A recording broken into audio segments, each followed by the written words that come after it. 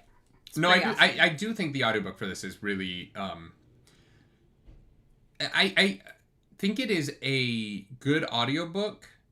Very good. Obviously, it's a very good audiobook. But I think that it enhances it beyond just a normal audiobook experience. I think that the amount of... there's audiobooks where someone just reads it and they do voices. Yeah. There is so much post-processing work in this that it does feel more like an audio drama at times. Yeah. Not that's the wrong word because it's not an audio drama, but... Yeah.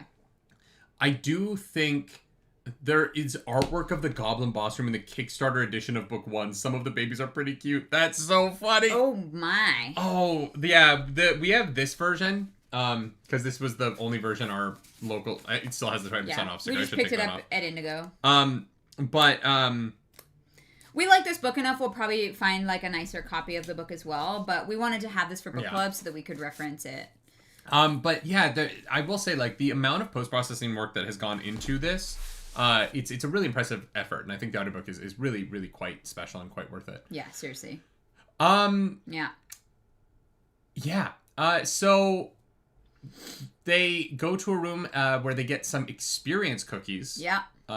And talk through this. I'm going to use the bathroom really quick. Oh, all right. So the cookies that you eat, you can only have one per person, but the experience is like shared between your party.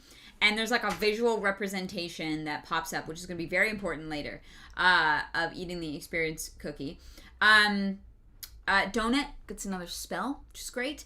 And some armor, I think. And they also get another tattoo. I can't remember what the creatures are for the tattoo that like give them like a pass. But Donut gets very upset about getting this tattoo, okay? And look, I understand completely. If I suddenly had a tattoo without my consent, I would also be pissed. But Donut's also like, I am a show cat, and you changing my appearance without me having a say in it is a crime. An actual crime. Oh my god. I don't think that our bathroom has suction problems. Not 100% sure, but I'm like pretty sure. The Desperado Pass. I don't know what. Yeah. Posted it in the Discord. All right. Maybe I can pull this up real quick. I want to see the picture. Oh my god, so many cats! Thank you for posting your cats in the Discord. It was very fun, actually. The goddammit donut thing. Thank you. Yes. No, that's fantastic. Jim K. Bones over on Twitch. Hi. Hello. Thanks for following. I want to say I've been lurking and laughing myself to sleep for at least 40 minutes. I love this book series and you two are hilarious. Thank you. We appreciate it. I'm so glad that we love this book. Jim K. Bones, we are also over on YouTube in case you're like, who the fuck are you talking to? But thank you so much for being here. I found the goblin image too. Some are pretty cute. Yeah, that just makes it worse. That just makes it worse. But yeah, thank you, Catherine. I'm going to try and make that video my ringtone. Because I think that's very funny. And if anyone around me like knows, they'll know. Yeah. Right? Yeah. Anyways, Donut and Carl go to sleep. And when they wake up, there is another person there. And it is Frank Q, the Cocker Spaniel. What? This book's funny, man. It's just a funny book. Yeah. That was a good joke. No, it's great. So we find this man who I'm kidding, murdered it's a not woman. a Cocker Spaniel. And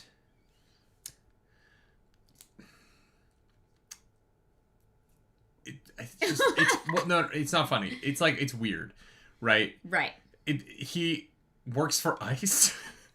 And yeah. It's what a weird. It's just really weird to talk about that today. Right now, yeah. You know what I mean? Like, this book is very funny, and like it's obviously not intentional, but just like, but he also much sucks. like the January 3rd thing. Yeah. There's these weird relevancies. Yeah. This book is just in our air in a way that like its interaction with the real world. Yeah. Like it's weird to talk about. Frank Q is a cold-blooded murderer. Yeah. Yeah. Like and he works for ICE. Other ICE. And it's just weird. It's just so strange today of all days to be talking about this moment. Yeah.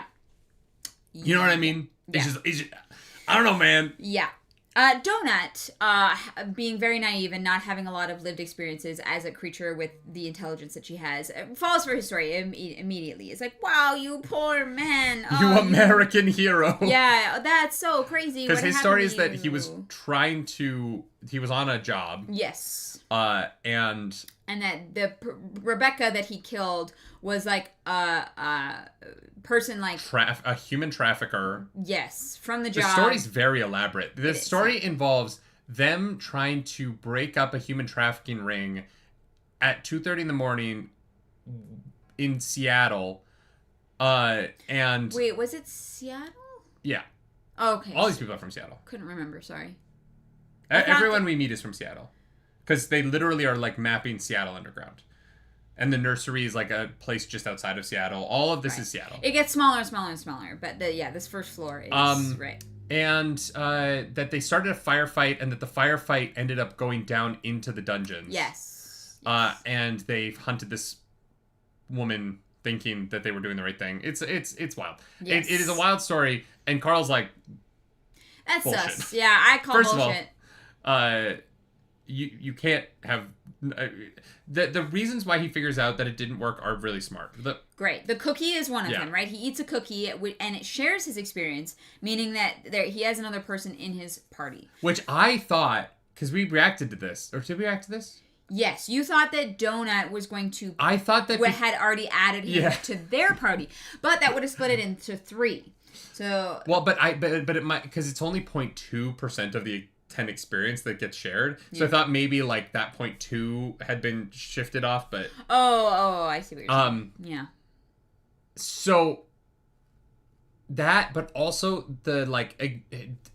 what I wanted to talk about, I talked about this in the audio reaction, so I want to talk about it here. What's so smart about the way that Matt Dinniman is setting up Carl's success as the main character of this book is that we understand through his actions and not through being told the way in which Carl is beginning to think in a way that interacts with the game well, which is why he's going to succeed. Yeah. Carl he takes is it in like, stride. Well, that story can't be right because she was level 2. And so how could she have been level 2 if the firefight brought them into the dungeon? Yes. Right? There's all of these little beats of Carl, and this scene is one of my favorite ones in the first half of the book for doing this, of Carl beginning to think in a way that you wouldn't think in the outside world. Yeah. Yeah, he takes the game part of this in his stride real well. Yeah. He does. And it's like, no, Frank Q is a piece of shit. So what he does to trick them is he tries to give them an opening in the safe room so that they try to attack, because he knows that if they do that, they will get frozen because Mordecai has told them this. So they get frozen. They Carl and Donut run, and they leave a trap for them with an explosive dynamite on like a dead rat before they ride their goblin, whatever it's called, into the sunset. What's it called? What's the machine? The chopper? The goblin chopper? Yeah. Whatever the fuck that is. And they ride off. We don't ever actually find out if that bomb went off, which is a shame. Oh, did you pull it up? Oh, God. Yeah. That goblin babies. Those babies are so cute. Yeah. I don't know if all that art is not spoilers. No, it's not. It's not spoilers. This is all stuff that we've seen. Oh, okay. Yeah. I didn't know if it was the whole book. Oh my God. This is the girl and her dogs. I didn't realize she was a kid. What do you mean? She's like 10. I don't know why I missed that. She's going to be the star of this show. I want to meet her. Yeah. I can't wait for Donut to meet those dogs, too. Yeah. You know what I mean? Yeah. Well, hey, she doesn't like Cocker Spaniels, but maybe she likes Rowdies, you know? Oh, yeah. Could be. Maybe. Maybe she's never met one. Maybe that's who Donut fucks. Why? She's 13? She's gonna be kicking ass. This is like too young for Carl. Yeah, what the fuck? I want Carl to have a love interest. I want him to be able to get over Beatrice. Well, yeah, Beatrice sucked. Like, yeah, she's not a good person. She's definitely dead. But Carl's dad, not dead. I'm calling it right now. Carl's dad is going to be one of them is alive. I don't know which one, but one of the two of them is alive. Dad is going to be alive. Dad is 100% going to be alive. Beatrice is dead. Or both of them are alive. I think Carl will meet, like, a hot, like, tiefling lady, you know? Yeah. Yeah. Yeah, he probably won't have a love interest till, like, level 3. Yeah, 100%. When they're there longer and... Yeah. They're like, this is our life. We are now resigned to this. So, they ride for, like, an hour. And they finally meet, or they finally find some monster corpses they didn't kill. They find out that Brandon and Chris Andrews did it. And so there's also spray paint above those corpses being like, come meet us here. We're over here. 12 blocks. Turn left here. Yeah. And so they go and they find a big old boss chamber. And across the hall from it, basically, they meet... a bunch of old people. A bunch of fucking old... Yeah. There was a fire alarm. You called this... You were like, oh, it's a fire alarm. Yeah. Which made the most sense. I was like, why the fuck would a bunch of old people be outside in the middle of the night? It has to be a fire alarm. There's a fire alarm that led all these elderly people to be outside. And because of a homeless woman named Agatha, they... Who set a fire? Because she set the fire. Yeah. Agatha has a shopping cart. Mm-hmm. And because the shopping cart went onto the stairs, it became a ramp. And so they were able to get all the elderly people down into the dungeon. Yeah. And so now we have a bunch of problems, basically. Yeah. But we also have Imani and Yolanda. Who are capable of doing shit. And who also just happen to have a bunch of skulls next to their name. Yeah. And then we have... because they've killed other crawlers. Yeah. It's dark. Yeah. It's real sad. Yeah. This book is so funny and it's so fucked up. It's so fucked. It's so fucked. Yeah. Like, it's so deeply fucked. Yeah. Because again, she did the right thing. Yeah. She did the right thing. I know. But it doesn't feel like the right thing. I know. It doesn't feel good. It feels bad, man. It's wild how much of life is filled with doing the right thing and it not feeling good. Yeah. You know what I mean? That's sometimes how you know it's the right thing. Not always. Not always. But sometimes you're like, yeah, that felt bad. That was hard to do. It's because it needed to be done. And so we go out and train. It's time to grind. It's time to do the RuneScape, you know? To do the RuneScape. Yeah. And the book just will not stop talking about the fact that Carl is opening box after box after box. I'm really grateful we don't read every box that we get. Yeah. But no pants. No pants. No shoes. Yeah. No service, right? What? No shirt, no shoes, no service. You've never... Yeah, but that has nothing to do with pants. But you said shoes. Yeah, but you can get service if you have a shirt and shoes on, but no pants. If you are Winnie the Poohing it, service. I think because he's got boxers on, maybe, but I don't think if he was naked like Winnie the Pooh, he'd be getting service. If he was just he'd be getting... He might get serviced. Serviced, yes. Which might exist New in the dungeon. achievement! Yeah. Yeah. Anyways. Let's go fight a boss. Yeah. Babe, how would you describe the juicer? Oh, the juicer, yes. The juicer is the guy at the gym we all hate. You know the one. I don't hate him. The juicer is not the worst kind of gym bro. I'm not gonna lie. I really hate the fucking, like, lugs who drop their weight so loudly that I hear it through my earphones. No, that's a problem. Startling. Yeah. Like, I know you're lifting till failure, and I understand that, but it is terrifying. I actually had a guy at one time at the gym was working out about like 6 feet away from me. Okay, not that close. Yeah. And he dropped his 85-pound dumbbell, and it nearly rolled over my foot because I was looking the other way. And I was like, I looked and I jumped, and I was like, what the fuck? Like, don't do that. Don't do that. Don't do that. Thank you. This has been my TED Talk. No, I agree with that. He's like, oh, sorry. And I was like, bro, I need this foot. Like, yeah. No, but he's just like, bro, I need a squat, bro. Yeah, I would be bros with the juicer. A big old lizard man. I don't know. I think the roids would make him a little too volatile. That's true. Just not my vibe. Although one of my best friends in high school was like that. Which is crazy. And that's how we got into bar fights. School. Yes, and then you were like, wait a minute, this is not what I want my life to be like. Oh, I can't hang out with you anymore. I need to stop fighting adult men because you're on roids. Yeah. Emerson, thank you for being here. Happy book club. If you're getting out of here, that's absolutely fair. You haven't read past this point. We'll see you next week. God, I can't wait to finish this book. The problem is then we have to read other books and not just the next book. I know. Like, I don't know what we're going to do. Next book in February. I know, but we also said we were going to do Kushiels and also. Well, no, it's still going to be February. I honestly think that actually, how many parts are we doing for Kushiels? I think we wanted to do a few. Yeah, I think it's I don't 4. know if we're going to be able to do it. Yeah, fuck. Okay, I know it's a problem. Figure it out. Anyway, so yeah, the juicer is a big old lizard man, and they fight, and he's just throwing weights. Mm-hmm. And it actually is pretty dicey. It's a great fight. They have these scrolls of like, what is it called? Confusing fog. Yeah, there's a fog that shows up, which we learn later that because Donut has a higher intelligence, if she'd cast them, it would last longer. But they don't last super long, so they have to use many of them to keep the minions. Yeah. The little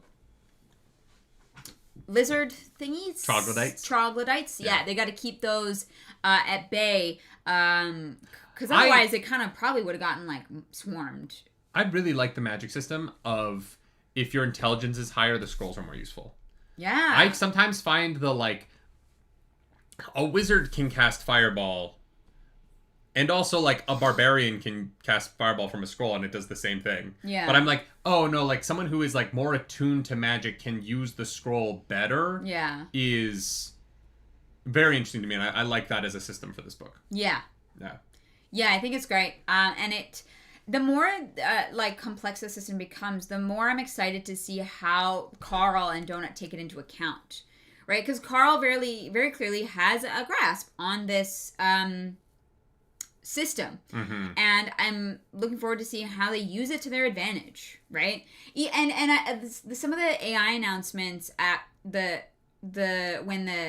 after the episode airs, yeah.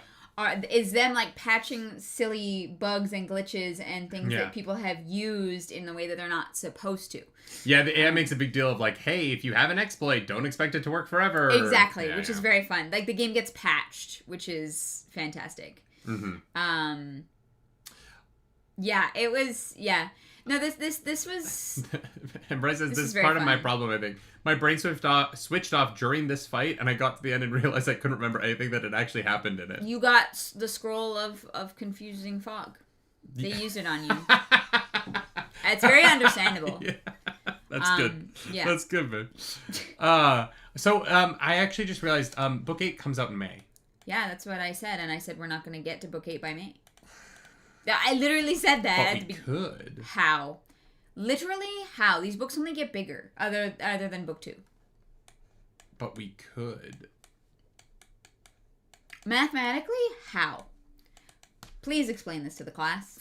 Well, 2 weeks. 2 weeks, that's February. 2 weeks.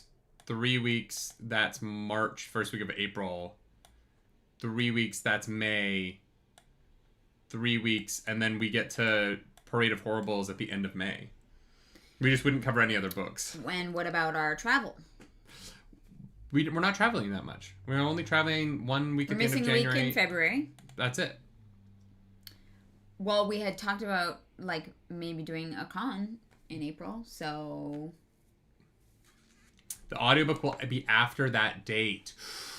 Oh, that's a good point. Oh, right. We have to wait for the audiobook to come out. Because we want to do the reactions. And they have to listen to the audiobook. And that's a good point. Yeah.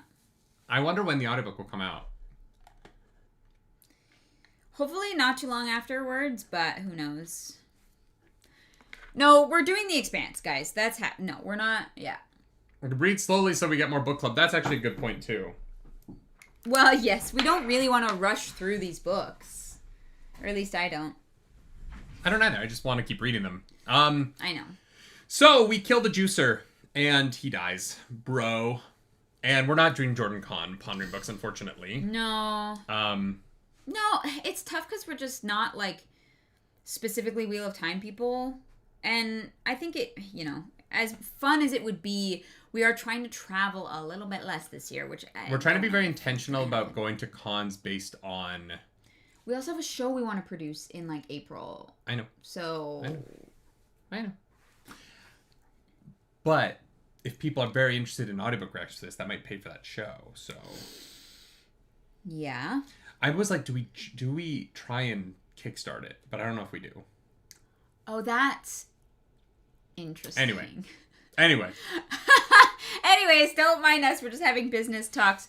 Our next tabletop RPG, our next roleplay relay show, y'all, guys, we have a really fun idea. Nerdy had a great idea. Like, a really fucking, banger, incredible idea. And I want to put our whole Ussies into it. Hey, Ellen?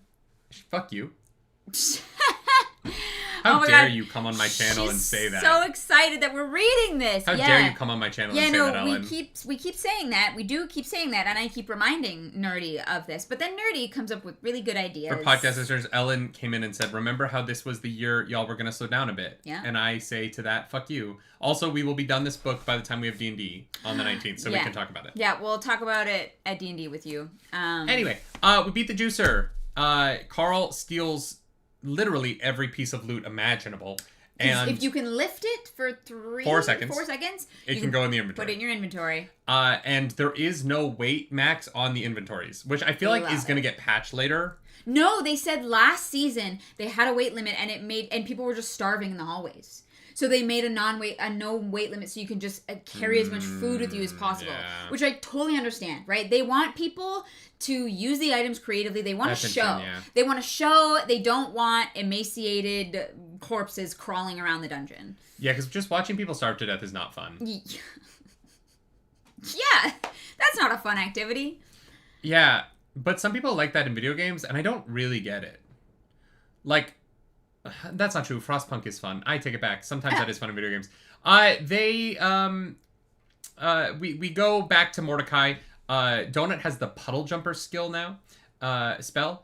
So she can jump over chasms. Yeah. Very useful. That's actually so fucking useful. And Carl gets the gauntlet. Don't jerk off with it. Oh, yeah. The fact that the AI tells him not to jerk off with it implies to me that they know people are jerking off down here. Yeah, 100%. You know what I mean? The AI is y'all are jerking off? Yeah. Pie Pepper Guy, thank you for the super chat. My lady had to back out before the Spanish text happened as she hasn't caught up yet. She'll rewatch when she finishes the reading. By the way, she's fluent in Spanish and will love my one-armed buff chat. Amazing. Oh my god. Thank you so much for that Pie Pepper Guy. Yeah, if y'all are not caught up, don't stay. Experience the book. There's only 3 chapters left. If you got here, because we're just going, it's just time for another. We go from boss battle to boss battle pretty quickly here. We go open some loot boxes. We get a gauntlet, and then we go and we do. Okay. I'm not going to spoil Brandon Sanderson, I promise, because this isn't Brandon Sanderson. I don't expect you to have read it. But the thing that I kept complaining about in Wind and Truth, where people would be doing stuff off page and talking about what they're going to do on page, but then the doing happens off page. This book does the opposite. Mm-hmm. Carl says, I have a plan, and then they go and they practice the plan off page, which is fine. Yeah. But then we get to watch them do the plan on page, which is what I want to see happen. And so Carl gets these ninja stars, these shurikens, that if you hit something with one of them, the 100 of them level up by 8%. Yeah. Towards that enemy type. Right? Yeah. Very useful. They're very fragile, so they break easily. But it is compounding interest. That's what it's called, yeah. Compounding interest is the best fucking interest. If it is your scenario. If it is for you. Not for banks, for money that... Well, no. It's if a bank is offering you compounding interest, great. It's good. If they're taking compounding interest, your 401k is compounding interest. You want that. It is not a set interest rate. We need to go to the bank. Yeah, no, I know. We need a lot of things. Anyway. Y'all, tax season's coming.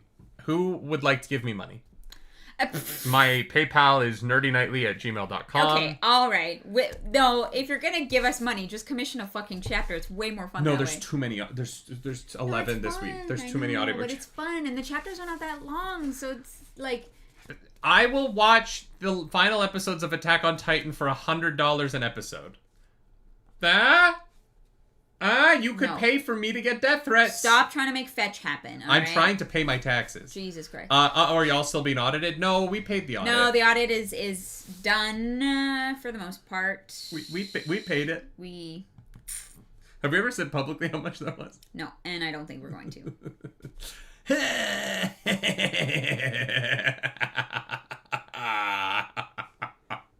Honestly, some days I'm like, man, if the transformation happened and we had to go become dungeon crawlers, that would remove a lot of our problems.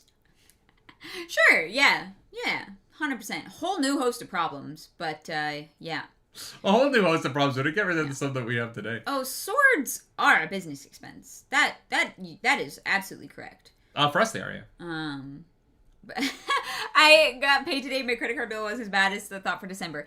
You survived the corporate season. And it wasn't as bad as you thought. I'm happy for you. December could be fucking rough. You're like, that was a lot of gifts that I had to buy for people. Yeah. Problem is I like buying gifts for people. Oh, no. Like, I was really happy you liked that card. That card? The magic card. Oh, yeah. It was very good. Yeah, it was exciting. Do I have one? If you guys don't know, Claris made us into a magic card. I did. Yeah. He's going to build a deck around it. Yeah. That deck is... The beginning of it is here. Yeah. Yes. That's exciting. Anyways, so the book is 48 chapters. There's 21 chapters left, and 11 of those are reaction chapters. Mm-hmm. So... Crazy. There's still plenty of room, is what Arazu is saying. No, I think the ones that aren't commissioned are like all the in-between moments. Yeah, This book does kind of have a, like, thing happens, explanations, loot boxes... New achievement. Yeah, thing happens. Yes. Yeah. Yes. But the structure of that's nice. It's working for me. So we go into the boss battle.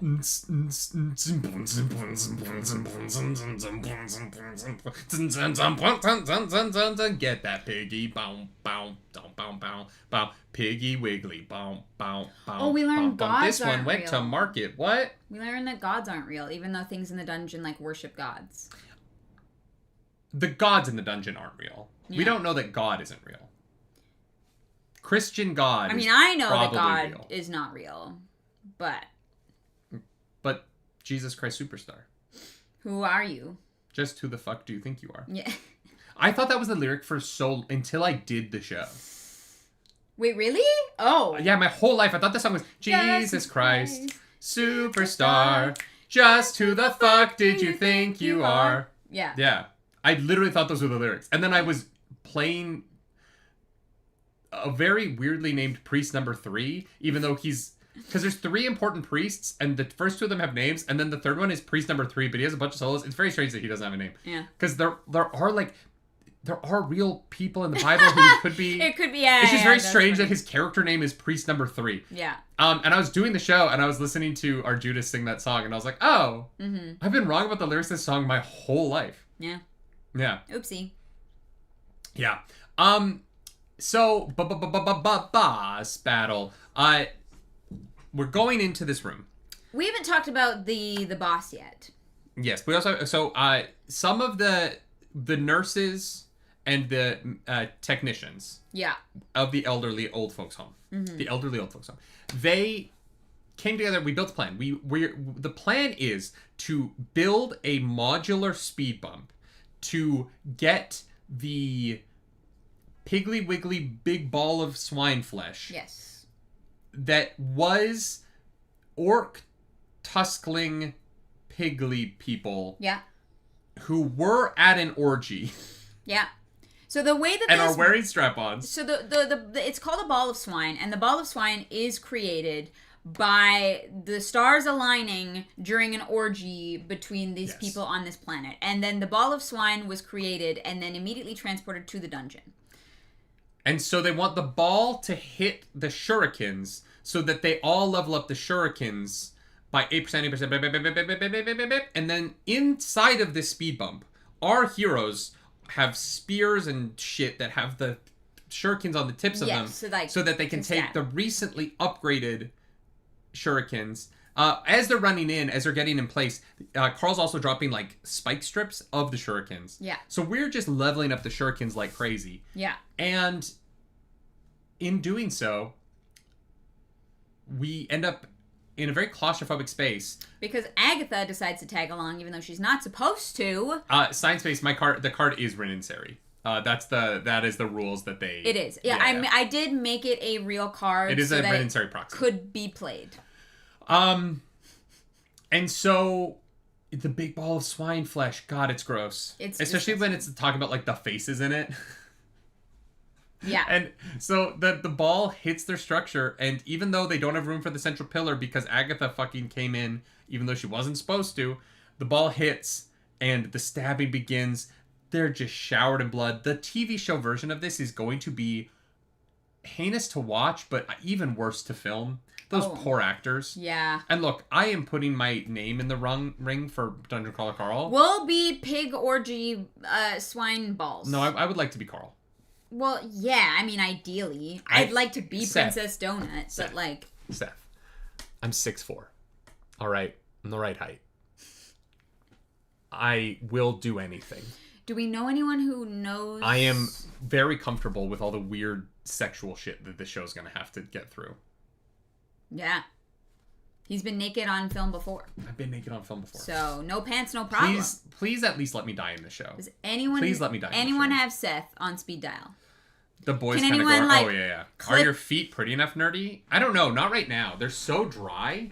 But can you eat... Okay, all right. Like, they're unbelievably dry. I need to put lotion on them. But I think I've got good toes. Except, like, my, like, Velociraptor toes. This one's for the AI. Yeah! I hate this. New achievement! I hate this so much. Yeah, for free? Jesus Christ. No one's paying for my feet. You don't know that. Somebody might. I'm just saying.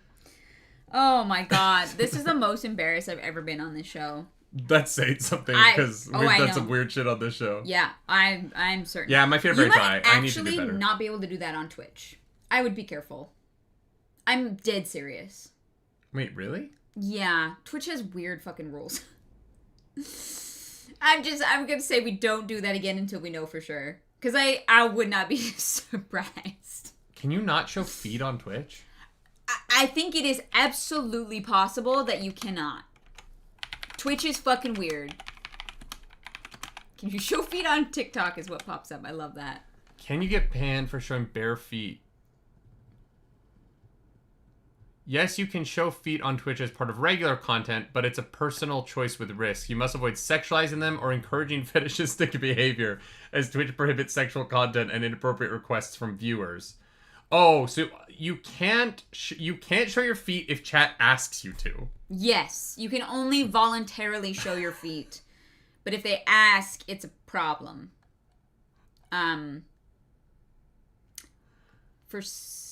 Wait, no. That's 2023. Okay. So I don't know. This woman was banned for showing her feet at Twitch. Yeah. But she was doing, like, weird... Yeah, there was, like, a show feet thing. Yeah. I feel like I'm gonna be okay. Yeah, I'm just saying. Just putting that out there. Is this show fetishizing things? The question is, how fetishized was that moment just now? Ellen, you're an expert on foot content. Show of hands. Who liked it? Ellen, you have a Bigfoot fetish. Was that a fetish moment? I'm gonna rate that a 3 out of 10. You know? I don't think you get banned for a 3. Okay. Maybe a 4.5. Okay, alright. So just keep the spice level down, alright? That was voluntary for Nerdy, involuntary for Claris. Correct. Jesus Christ. Oh my god. I mean, you got a follow from Sith Lord over on Twitch, so that's gotta say something. I'm just saying. Only because of weird calluses. Yeah, exactly. You gotta have smooth feet. We need to get you a pedicure. I do. I need them to take the pumice stone of my foot. We actually, should go. Like... What? You sound so concerned. No, we should. It'll help your... You're gonna die. It'll help your feet cracking. My feet haven't cracked in months. That is not true. 1 month. Not true. It is Since the 9th of January. They were cracked in Calgary. Yeah, but they cracked before Calgary. Anyways. I have bad feet problems in the winter. I've been putting lotion on them. It's not. It's good. I'm putting shit on it. It's just not doing anything. Or it took a month for it to pedicures. So, anyways. Too much info. James Ross, do you know what show you're fucking watching? Do you know what show you're fucking watching? There is no line we won't cross. Apparently. The fact that I've never been banned on Twitch. The closest we've come is when you walked into my stream naked. Yeah. Okay, we're going there. What? It was years ago. We were living in Oakwood. And I still, don't understand how that happened. 4 houses. That was 4, well, not houses, but 4, living situations ago. I know. 4? You were streaming at 9 in the morning and my brain doesn't turn on until at least I know, but 11. I had been streaming at 9 in the morning every weekday for, 3 weeks. I know. I thought I was having a dream. It doesn't matter. It was very weird. Anyways, you can't find it anywhere, so it doesn't matter. No, it's I ended my stream immediately, but I was just babe, what are you doing? You walked in the room fully nude. I woke up and you weren't there, and I got very confused. Oh my god, it was wild. I was dreaming about your toes. Yeah. That was a weird day. I still don't know. And I was playing Pokemon I know, Y or something Anyways, they stab the giant ball of pig flesh, and it explodes into separate pieces of pig flesh that are still alive and confused. Yeah, in the middle of an orgy too. There's a dominatrix there. There's so much pegging. Yeah, it's piggy pegging. But they all look good, right? Jesus Christ. Oh my god, guys! They're all dressed up. This was a fancy orgy, okay? And then would you go to anything less? Slaughter everyone. If you're not in a tuxedo, is it even really an orgy? I wouldn't want my nice clothes to get stained. Yeah, that's why you order one off Shein. Then that's not nice. Then no. Yeah, it's fake nice. I don't want to have to worry about my nice clothes. Come on down to Oasis Aqua Lounge in Toronto, Ontario for the tuxedo orgy. Wonder if it's any Wear good. A pig mask. Oh god, the Dungeon Crawler Carl themed orgy. We should host that. Oh my god. YetiCon After Dark this year. Oh my god. No. Jesus Christ. Anyways, they slaughter all of the pig people. Carl kind of acknowledges that they should lose this fight, but they don't because the pigs are so confused and have no weapons other than strap-ons. Yeah. And because they were mid-orgy. Yeah. And so the poor piggies are so confused by this situation, they just get absolutely slaughtered.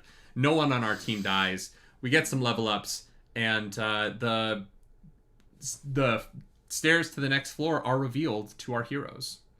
Yes, but they're not stairs anymore. They're a ramp because Agatha fucked off. That's going to be a problem. She doesn't have an inventory and has not gone through the tutorial. So, Agatha's going to win. Agatha's going to be the overlord of Earth, I do have a feeling that Agatha is just going to always be present somehow. She's going to be like you in God of War, how she's going to get all the way to the end, but she's never going to level up or understand how any of the game works.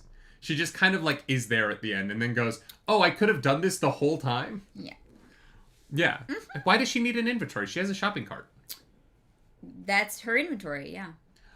Maybe she's Carl's love interest. Doubt it. Yeah. It was Agatha all along. Can Catherine Hahn also everything? play Agatha in Dungeon Crawler Carl? Look, I know it's the most obvious casting in the world. Yeah. But her as Mother Gothel in the Tangled movie is gonna fuck so hard. 10 out of 10. I am actually very excited for that. That's gonna be banging. Oh my god, if only I could. Anyways, Carl and Donut are now level 10. And they kind of have a side conversation. They're like, so we got to decide what we're going to do now. And Donut's like, I already know what you're going to do. Yeah. Because you're a good person and I'm not. Carl's like, yeah, no, you're right. And there's a bang in the... Wait, no, there's a good line. The line is really good. Is this right here? He says, It should be both back a little bit more. There's the conversation with Donut.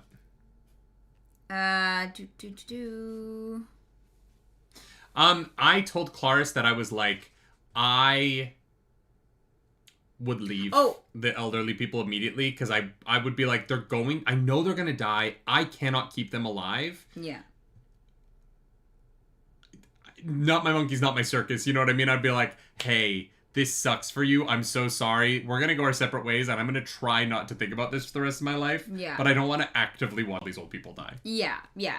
He just says, like, what was the point of living if I couldn't live with myself? Yeah. And it would have been, really tough to walk away from all these people who, like, are fucked, but also might stand a chance because they get to respec on the 3rd floor. Well, they get to class and race swap. Yeah. And so, because this is the conversation we were having, I was like, if you choose a race, if the races are like our fantasy races, and there's like elves, and elves live for 250 years, being an 80-year-old elf isn't that bad. Yeah. So you just have to get to these old elderly people to the point where they can spec into races where their age is no longer a problem. Yeah. Yeah. Now, granted, elves in this world might also have human lifespans, and it maybe doesn't change anything, but there's this weird hack where you could basically just like respec into a longer lived race and be young again. Because like 80 would be like 20 to a 300-year-old elf, right? Yeah. And so like you could basically be in your prime all over again, but with all the life experience of being 80, they might have fought in Vietnam. You telling me a fucking Nam veteran, but with young brain, young body, is not gonna fuck up these dungeons? Yeah. Hell yeah. Yeah. We just need to get them to the 3rd floor. I don't know how hard that's gonna be. Yes. No, I don't think it's going to be easy, and it might fail. Like, these people might all die, 100%. Yeah. But we'll see. I love that Donut is, like, an asshole, but is not a bad person. Yes. Like, Donut could have been like, no, we gotta leave these fuckers, right? But, like, Donut understands that it is the right thing, and even is like, Carl, we know what you're doing. Well, and Donut could just and takes the comedy. And takes the dildo. But takes the dildo that looks Carl dead in the eyes and goes, everything? Everything? And Carl's like, everything. I'm going to need that for later. Thank you. Carl wants to get pegged. Who doesn't? Yeah. Who doesn't want to get pegged at least once? They'll find lube somewhere in the dungeon. Yeah. Like, imagine going your whole life and never, like, getting your G-spot stimulated. Crazy. People do that. That's tragic. Some people only feel their G-spot gets stimulated when they're shitting. Oh. Yeah. What? Yeah, didn't think about that being a thing, but... Well, it isn't for women, right? No, that's... Yeah, 100%. That's why I'm like, didn't think about that. Here we are. Yeah, Donut could just be an asshole for comedy, but Donut does actually feel like a really awesome character. I love how she's written so far, and I love that she is more part of this than, I thought at the beginning. I was like, oh god, he's going to have a cat that he's going to have to protect and take care of. Yeah. But Donut, that magic missile... It's pretty feisty. But you also get you get the sadness of, like, Donut keeps being like, well, when we find Beatrice, right? And there's all these moments where... That's why I think Beatrice is dead. It's tough that the word that we have for this is humanity, but, like, Donut's humanity is so present in this book. There's a moment where Carl, we didn't really talk about it. We kind of skipped over it, but Carl is like, hey, like, I think we should go our separate ways because Donut's being an asshole. Yes. And Donut immediately is like, you're right. Like, I understand why you feel the way that you do, and I'm going to try not to do that because I think we should stick together. Yeah. And I know you want to stick together too because you were looking at apartments that were cat friendly because you were going to catnap me. Yeah. And Carl's like, damn it, you're right. Yeah, it was. That scene is my favorite, to spoil my high. That scene is my favorite scene in the first half of the book. Yeah. Because it is the scene that justifies and entrenches the Carl Donut relationship so hard into the fabric of the book. Because if Carl walked away from her at that point, it would have been understandable. Like, you really needed Donut. If Donut's going to be a talking character who's the only other character in every chapter of these books, you needed Donut to have humanity, or else it just wouldn't work. It would get annoying. Grating, yeah, for sure. Donut needed to have a more complex inner life, and that scene is where you're like, okay, I can get behind these two people working together, even though they don't see eye to eye on everything. Yeah. But they do have a foundational relationship that allows for the book to take place around them. Yeah. And I think it is the most important moment in the first half of this book, in my opinion, because it is the foundation so much is built on. Yeah. Yeah. And I love how they set it up. Yeah. Because again, I think it is what sets this book up for success. Mm-hmm. And I love it. I love Donut. She's my favorite. I also think that the Donut humanity and the Carl humanity, like those pieces of them, are what separate this book from the sort of like edgelordy humor that could define this book in a way that would make it feel like it's for like 13-year-old boys. Yeah. This book is very adult. Yeah. Not just because of the sex stuff, but the themes and the like emotions that the characters explore through their conversations are far more adult than I expected after the first couple chapters. For sure. Like, because the opening chapter has literally, I think, like, cats are assholes. Gets repeated twice. Yeah. Like, the opening chapter is almost childish in a way. And I was like, oh, is this as deep as this is going to go? And it so immediately transgresses further into these characters' souls that I really think that this book is something special in a genre that, like Jimris said in chat, the lit RPG genre is mostly teenage boy wish fulfillment, right? And this isn't wish fulfillment. This book is so adept at acknowledging the constant horror of what these characters are going through. It doesn't feel like a power fantasy. Carl is powerful here. He is accomplishing things. He is succeeding. But every time he succeeds, there's a cost. There's an emotional hit that he takes for so many of his victories that allows this to feel like it acknowledges the reality of his world so much more than a book like it necessarily needs to. Light by Fool says, it's always good to establish a low bar at the start, more room for improvement. It's not about room for improvement. I do think that the low bar at the start is to acknowledge that Carl is...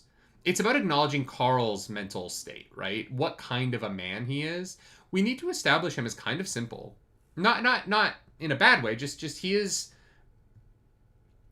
Carl doesn't have a complicated life. He doesn't have a huge friend group, right? He doesn't have a lot that he's leaving behind, right?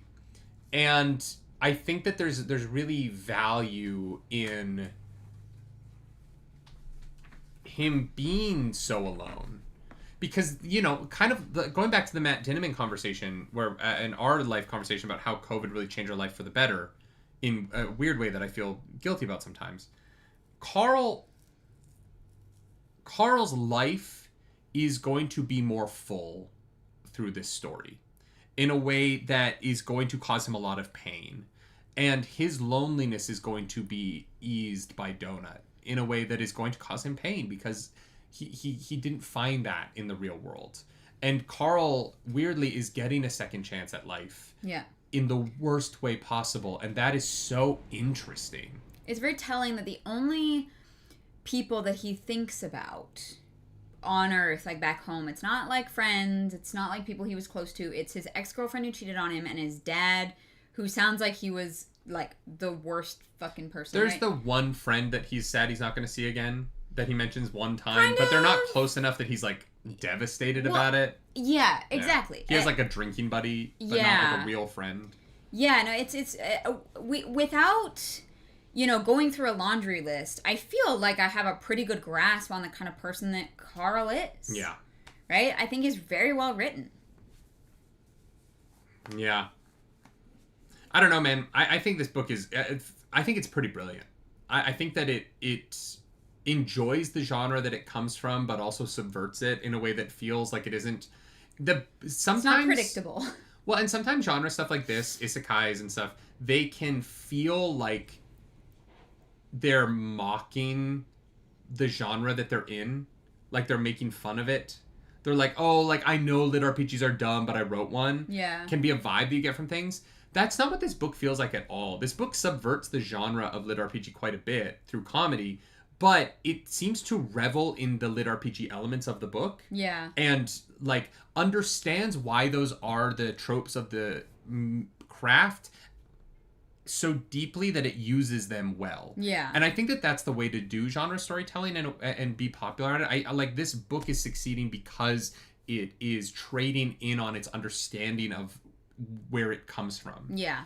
And I think that that's pretty brilliant, man. I think Matt Dinniman, it is so successful, so immediately. Yeah. And this is the author's second lit RPG series. See, that's interesting to me. Yeah. That makes a lot of sense, right? Yeah. Yeah. We should say, wrap up. Yeah. To wrap up the book. So Carl and Donut are level 10 now, which is great. Yeah. And they go descend and immediately are teleported away to a very cushy room. Well, the AI is nice to them because it does let them get all of the elderly people down the stairs and then teleport them. They go down multiple times to help everyone down. Yeah. And then as soon as everyone's down, they find the fish statue. Because the people, the syndicate people are like weird fish people. Oh, I forgot about that. And they're like, fuck you, fish people. And then they go through the door and boom. Yeah, they are teleported into an interview room. Yeah. Or I guess like a waiting room. But they say that they're on a boat, but I think they're on a spaceship. Oh, sure, yeah. I think it feels like a ship to them. Yeah. Because he's Coast Guard, right? Like, his understanding of that feeling. But I believe that it's a spaceship on the out of the... Yeah. Donut is very excited that they're about to be interviewed, and that's where we leave off. Crazy. For the week. Very fun. I knew they were going to make the show this book. I didn't know if it was going to be the end of the book, but, like, I think this is the right call. They kill a neighborhood boss, or a borough boss, with too few people. Like, it is a cool moment for them. Yeah. Yeah, it goes very well. So, it does make sense. No, it's a good beat. Mm-hmm. Yeah. I do feel like Donut's going to fuck it up. Donut has really high charisma. But Donut's... I think the funny choice is to have Donut want to be on TV so bad that she's bad at it. Because she's, like, nervous. Maybe. Like, if she, like, gets out on stage and, like, piddles a little bit... Yeah. You know what I mean? Yeah. Where were we, like, the other day, and their cat just, like, peed because we were there? There's their dog. Dogs usually do that. Dog, yeah. Cats don't really do that. Oh, really? I don't know. I've never lived with a cat. I've seen a lot of dogs do that. I have never seen a cat do that. Oh, actually, no. Practically Incarnate's right. She's a show cat. Yeah, she does. I don't think she gets stage fright. She's been in front of audiences too much. You're right. I think she's going to work it. Yeah. Like, I think she's going to milk this audience. And the dog people are gonna like the girl with the dogs, and the cat people are gonna like Donut and Carl, and so there's gonna be this like almost rivalry between those groups, even though they've never met each other. Yeah. Yeah.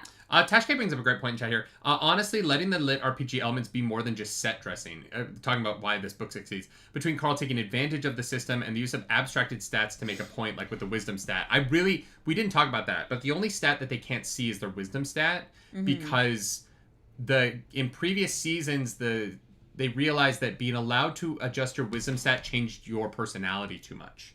And I think that's a really interesting look at what makes us, right? Like, being smarter doesn't change who you are. Yeah. Being stronger doesn't change who you are. But changing your wisdom, and I would argue your charisma, but I think that you're only changing the magical effect of your charisma, not your actual charisma. Yeah, it's how people perceive it. Yeah. Donut's not saying anything different. She's just getting stuff. Yeah. I think that I like the abstraction of the wisdom stat as well. I thought that was a really smart look at what parts of an RPG are actually RPG, right? Like, what parts of your character are mutable and what parts are immutable? I think it'd be fun to play a D&D character that gets a huge bump to the wisdom stat, and you are kind of playing a different character. Like, how is that person the same and different? Yeah, if you have a different understanding of how you are perceived in the world. How does that change who you are? Yeah. Yeah. That's tough, right? Like, yeah. Because I think of myself as fairly intelligent, but I don't think of myself as fairly wise. I think that, I think that emotional intelligence has always been a weakness of mine. Which is why, I think that I have high charisma, but a lot of people don't like me because I don't have wisdom with how to use it.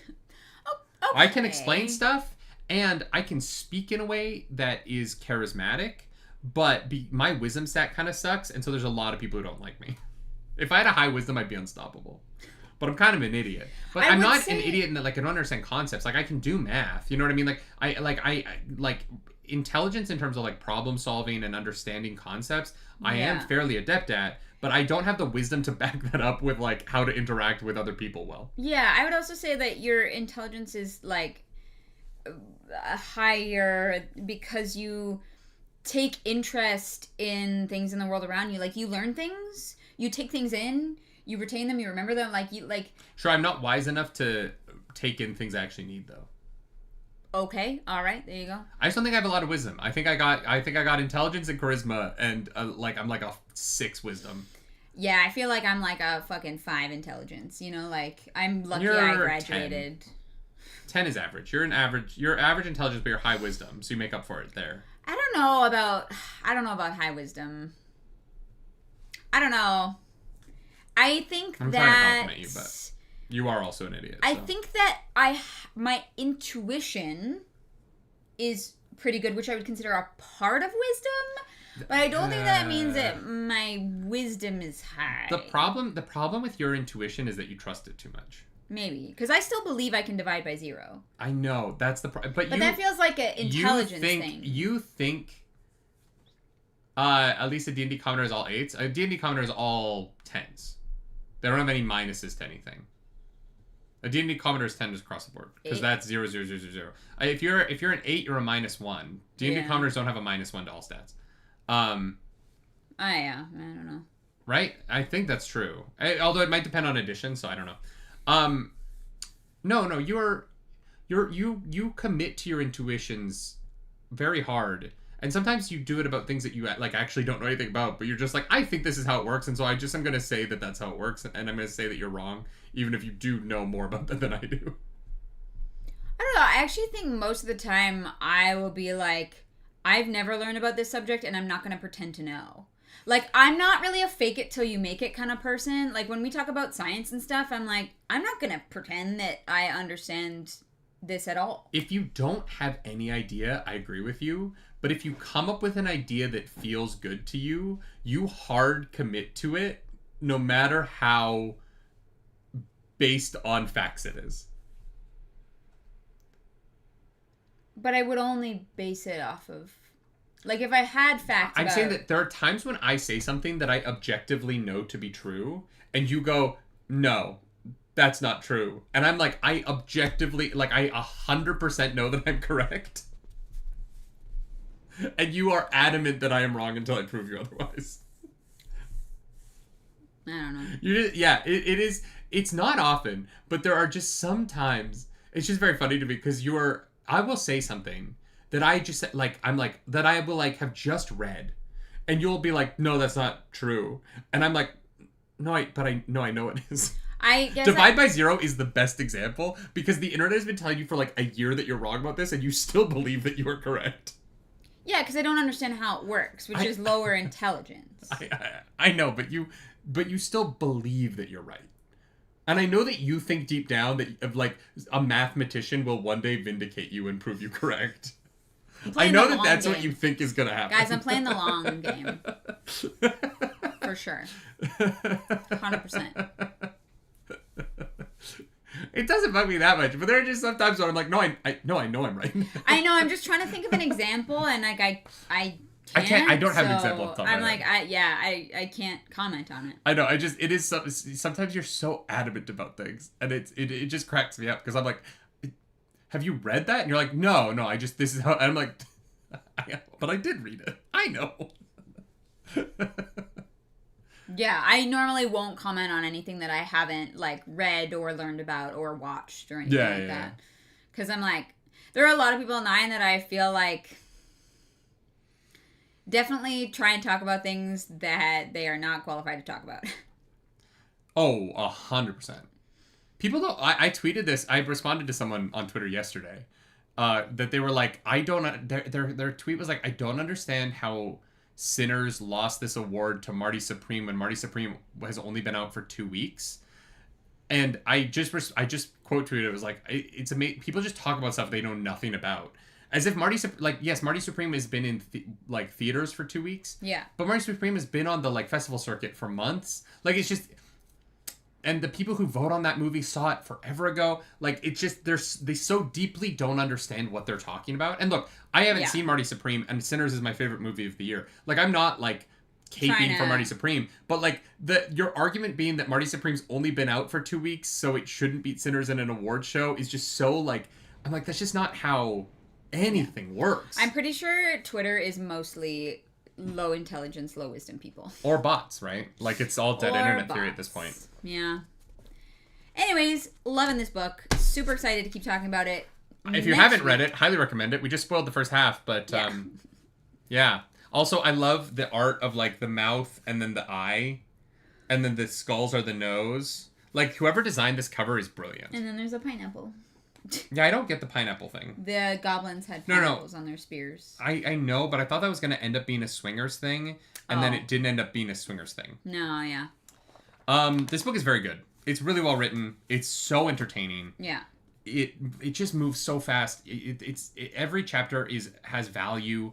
The characters are doing things intentionally based on what they're learning, and the thing that I started to miss so much from the Brandon Sanderson books is that, like, they learn things and adjust throughout the book. It's not just that they're slowly learning things so that they can have one adjustment at the end of the book. The characters learn things and adjust their tactics moment to moment throughout the book and are becoming different people and react to different scenarios as they are happening. Yeah. And it's so nice to read that again. Look, and Brandon Sanderson's style is his style, and it is fun, but reading so many of his books back to back where the characters are so stuck in just being detectives until the third act reveal, so many times in a row got a little bit grating. Yeah. And I think it did hurt my experience of Wind and Truth, because I think Wind and Truth, like, suffers the most from that structure. Yeah, for sure. But, like, to me, like, this is not perfect, but I'm not saying that this is the best book ever written, but this is such a great example of, like, how to write chapters where the characters experience things and it changes them and they grow in the immediate because the situation demands it. I think that, like, Matt Dinniman does such a good job of that. Mm-hmm. And I really liked it. I think this book is fantastic. Yeah. Yeah, I'm really glad we're covering it for book club. What? I'm glad we're covering it for book club. Oh, yeah. Yeah. Yeah, I agree. I'm so glad we started this book. I cannot wait to read the whole series. And I can't believe we started on January 3rd. Like, what a weird thing. Yeah. Yeah. 11 chapters will be reacted to in the next week. So make sure, if you're not a member, if you didn't get one of the gifts today, thank you to everyone who gifted. Yeah. You can wildly generous of you. Join Patreon. Yeah. Patreon, you get everything. Yeah. So make sure you're checking that out. Yeah. In 15 minutes, Fallout Season 2, Episode 4 reaction is going to go live on Nerdy Nightly. Oh, hell yeah. And the Patreon, it's scheduled. For y'all Nerdy Daily viewers, One Piece went up at noon, so go check out the new episode over there. I don't know where we're at. I can't keep track of it anymore. There's too many episodes. It's like we're at like 614 over there or something like that. But on Patreon, we're at 621. Okay. Only 4 more episodes left in Punk Hazard. Whatever that means. It's the arc I'm in right now. Yeah. Been in it for a while. And then we go somewhere else. I actually don't know what the next arc's called, which is fun. I have no idea where the show goes from here. The end of Punk Hazard is very open-ended. It's very interesting. And then tomorrow, Jujutsu Kaisen Season 3, Episode 1 and 2 will go up. I don't know what channel they're going up on yet, because it's just me, but all of the other Jujutsu Kaisen stuff is on Nerdy Nightly. I don't know what the plan is there. Right, yeah. Skepcat says, any gaming streaming soon? Nerdy has to play Stardew Valley. Might start Stardew Valley Sunday morning. Nope. What's Sunday morning? We are getting together to watch the game at 1 o'clock and play Catan. Then we're going to hit the gym before that. Yeah, I don't think Sundays are going to be good for you for football. You might want to do Saturdays. There's only a couple more weeks of football. Yeah, I know. If you want to start on it soon. I'm probably going to stream something Monday. Maybe. Or Tuesday. What? There'll be a game stream soon. Within the week, I will have it streamed at least one. I need to start Dispatch, so I might play some Dispatch in the next couple of days. Okay. Yeah. Can you ping the roleplay relay email in Discord? What do you mean by pinging? Oh, it's theroleplayrelay@gmail.com. Theroleplayrelay@gmail.com. Sorry about that, Bilks. Yeah, I need an email from you. Neroom Picks. Welcome to Nerds Radio. Thank you for being a member. Welcome in. We're happy to have you here. At gmail.com. Yeah, we're gonna try and put out a bit more of like a future schedule just for the channels. There's gonna be new stuff. There's some things that we're working on. This year there's gonna be some changes. We're trying to. I want to stream more. Figure it out. I want to be live more. I want to stream more too. Unfortunately, I don't have a setup. You can stream in here. Yeah, no, I know, but I kind of I want it to look. I don't know. I don't have time right now. I'm building the cosplay. I literally. I know. After that. Oh, I might stream Sunday, after you guys leave. Oh, yeah, okay, maybe. And I'll have the football on, and I'll play Stardew and live commentate on the football game. That might be fun. Okay. What? I want to watch, so. Okay, I won't. No, I won't play Stardew until you can watch. I won't play Stardew. No, you want to be there at least for episode 1. I won't play Stardew until Clarus can watch. Yeah. All right, Clarus, we got to do high-low. If this is your first book club, welcome to Dungeon Caller Carl Book Club. Welcome to the Nerdy Wordy Book Club. Yeah. Don't watch the old episodes. Only watch from here forward, because we're going to get better at this. It's year 5. We're going to get better at this. We're finally going to improve. We're finally going to try. Great. As if we haven't put effort into this. It's only hours of reading and thumbnails and audio corrections and so many audio corrections. Guys, we love book club, so thank you for being here. No, we do. It does mean a lot. Clarus. Hello? Yeah, so here's how this works. My family, I've got 5 siblings, but 2 of them are step-siblings, because we blended, and the way that we did that is we did high-low, where we would celebrate each other's highs and commiserate over each other's lows every night at dinner. And so, we're going to do a little compliment sandwich on this bitch. Clarus is going to do her low, or her high, I do my low, she does her low, I do my high, and then we will get the fuck out of here and do some smut club. Although I don't think there'll be any prudes who leave for this series, because I don't think prudes read this series. I think we talked so much sex through the series or the book club that I'm like, we're not done yet. Clarus, right. It's how we end the podcast. We got to add at least one sex scene. Clarus, what's your high? Well, I know what yours is, and so I'm not gonna take that. So despite the fact that we've done this almost every week for 4 years, Clarus has never once pre-thought about her highs. No. She always comes up with it in the moment, despite the fact that she knows that this is a podcast where we can't just sit here with no noise, because people will think that the podcast paused. And so I have to vamp while she is hopefully thinking about what her high is. Hopefully, yeah. So what's your high, Clarus? I think my high was the moment we really learn about Carl and him understanding the video game, where he knows that Frank is lying. Yeah, good call. Right? How he figures it out makes complete sense. It says a lot about him as a character. It says a lot about Donut as a character. And I think it's a really fun setup moving forward, because obviously Frank Q is going to come back. I don't think the dynamite killed him. No. And that moment really, I think sold me on Carl and how he is going to be the one to navigate through this dungeon. Yeah. Right? How is he going to survive? What's your low? It's really hard. I know. Yeah. It's really, I don't really have one. What? I'm just because it's easy, I'm gonna say, just because of real world shit, I wish ice wasn't a part of this. Oh. Because it was the only thing that, took me out of the book, and I was like, oh, yikes. Weird. Yeah. You know what I mean? Yeah. And that's not Matt Dinniman's fault, because, in 2020, I didn't think about ice, ever. Yeah. I knew they existed, and, never thought about them. Yeah. In the way that they're, now. So, yeah, I think that was just given this week, and fucking everything in Minneapolis and the tragedy of that, and my heart goes out to that woman's family, particularly her kids. Yeah. fuck that guy. But Yeah. Yeah, it was just it was the only thing in that first half of the book took me out of it. Fair, yeah. Again, low is difficult. I guess maybe like I'm like waiting for Carl to think about his situation and be sad. I don't know. He's been sad. He like can't really be yet, which is part of the story, so it's not really a low. I don't know. Like I don't know. The moment where the like weird sadness hit him, watching the show really hit me. Yeah. Yeah. Yeah, I don't know. You don't have to have one. Yeah. I don't really have one. What's your high? It's Donut and Carl's conversation about sticking together. Donut having to be the one that acquiesces for them to stay together. I thought was a really smart choice. Yeah. I think it really allows the book to kind of be a book. Yeah. It's brilliant. I loved it, and just really, really on board with why Donut wants to be with Carl, and the realization, that moment that Carl wants Donut, and that Carl does love Donut in his way. Yeah. I think it's just so important, and I think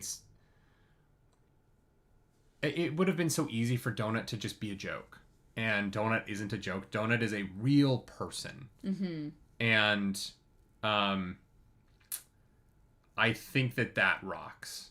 Yeah. I think it's just so cool. I think the way in which Matt Dinniman has personified Donut is really, really well done, because she so feels like a cat. Yeah. Like, she does feel like a cat, but she is just her inner life is so complex, and she has pains, and there's pain in her future. Like, her willingness to be so blunt about the death and destruction of the dungeon, but unwilling to believe that even for a moment that Beatrice is gone, is so fascinating. I just think it's absolutely the right choice. Yeah. And I'm excited to watch as the series kind of explores Donut further. Yeah. Hell yeah. Yeah. Yeah. If you like the video, subscribe to the channel. If you don't, hit the dislike button. If you're listening over on a podcast feed, please give this podcast 5 stars. It is the best way to help the podcast grow.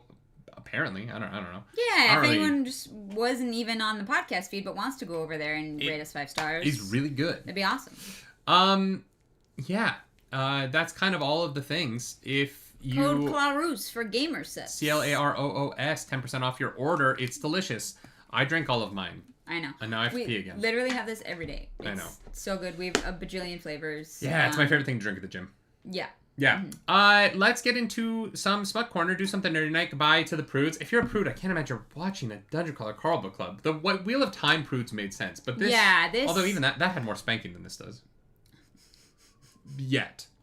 Yeah, I was gonna say if the AI has a spanking kink, it's gonna start showing up. Yeah.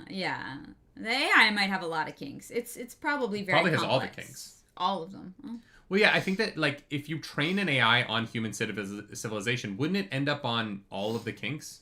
I guess. Right? Wouldn't the AI end up with every kink? Excuse me. Because it's trained on us. I feel like it would either have no kinks or all kinks. But why would an AI discern between kinks?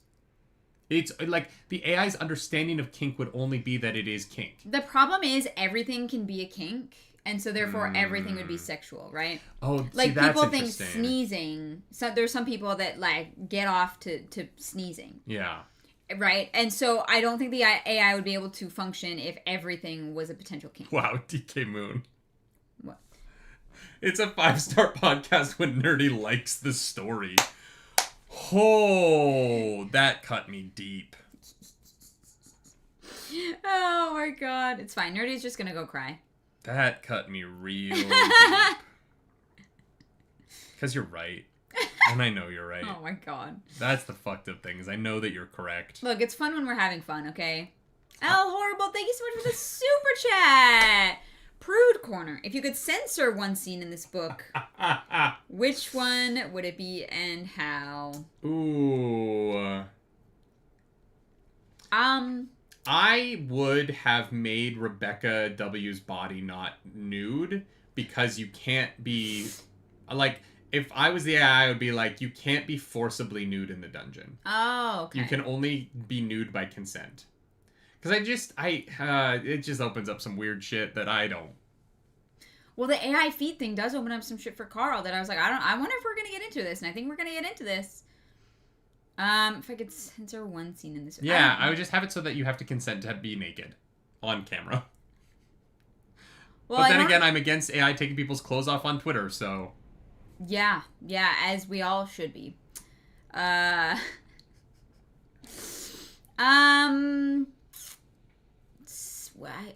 There's already so much smut in this. I don't know. But that dildo's definitely coming back.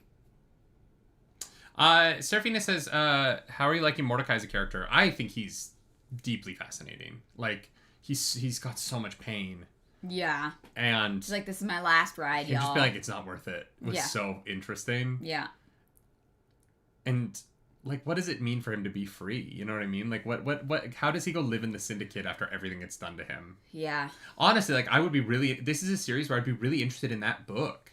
Like, what does Mordecai's life look like post this? Mm-hmm. Is like a question, I don't know. Side novel? Yeah. Yeah. Yeah, I don't know. I think he's great. I think Mordecai's great. I want more of him, honestly. Mm-hmm. I want the books, I never want him to not be a part of, this series. I hope it's not the damn I was 1 year from retirement trope. Oh, God. That'd be rough. Oh. But it's a non-combatant NPC, and so I don't know, like... This is a very smut corner of us. I know. I think that it would be kind of a funny joke if every time Carl walked in on Mordecai, he was jerking off. But it's just like... the AI makes it so that anytime Mordecai jerks off, that is when it cuts the door appears. Yeah. Oh my God, the AI has a horrible sense of humor. Like there's a time dilation effect where like whenever Carl touches, like Mordecai is in like a liminal space, and every time Carl opens the door, it like cuts to when Mordecai is jerking off. Oh my God, poor Mordecai. He can never finish because it's always like when he's like right on the edge.